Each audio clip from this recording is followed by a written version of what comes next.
వినయంగా ప్రార్థిస్తా ఉన్నాను.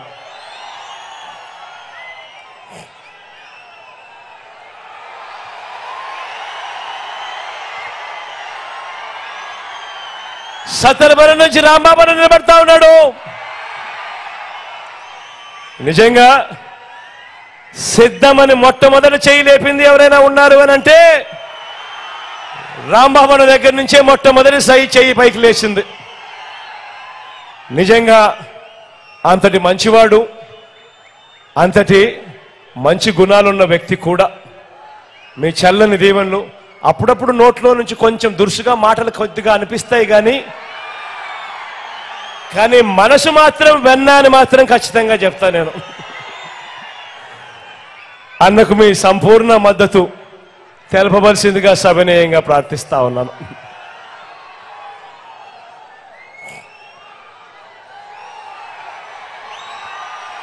నర్సరావుపేట నుంచి సీనన్న నిలబడతా ఉన్నాడు. డాక్టర్గా మీ అందరికీ కూడా పరిచయస్తుడే, మంచివాడు, సౌమ్యుడు. సీనన్నకు మీ చల్లని దీవెనలు ఆశీస్సులు ఎల్లప్పుడూ ఉంచవలసిందిగా సవినయంగా ప్రార్థిస్తా ఉన్నాను.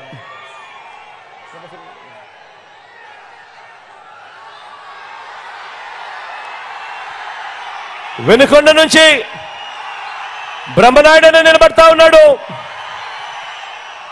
నిజంగా మనిషిలో కల్ముషం లేనివాడు, ఎవరైనా వస్తే మాత్రం ఎప్పుడూ కూడా సహాయం చేయడంలో ముందడుగే ఉంటాడు. బ్రహ్మనాయుడన్న మంచివాడు, సౌమ్యుడు. మీ అందరి చల్లని దీవెనలు ఆశీస్సులు అన్నపై ఉంచవలసిందిగా సవినయంగా ప్రార్థిస్తా ఉన్నాం. మన గుర్తు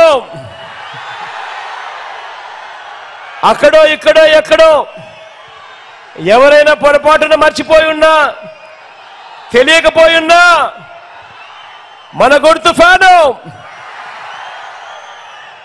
అక్కడ ఉన్న అక్కలు అవలు మన గుర్తు ఫ్యాన్ అమ్మా. అక్కడున్న వాళ్ళు కూడా మన గుర్తు ఫ్యాన్ అమ్మా. మన గుర్తు ఫ్యాను. పేదల భవిష్యత్ కొరకు ఫ్యాన్ ఎప్పుడు కూడా మన ఇంట్లోనే ఉండాలి. సైకిల్ ఎప్పుడు ఇంటి బయటే ఉండాలి. తాగేసిన టీ గ్లాస్ ఎప్పుడు కూడా సింక్ లోనే ఉండాలి. మన బ్రతుకులు బాగుపడాలంటే ఫ్యాన్ మీద 2 ఓట్లు ఖచ్చితంగా వేయాలి. ఖచ్చితంగా గుర్తుపెట్టుకోమని సవినయంగా ప్రార్థిస్తూ మీ చల్లని దీవెనలకు, మీ చల్లని ఆశీస్సులకు మీ బిడ్డ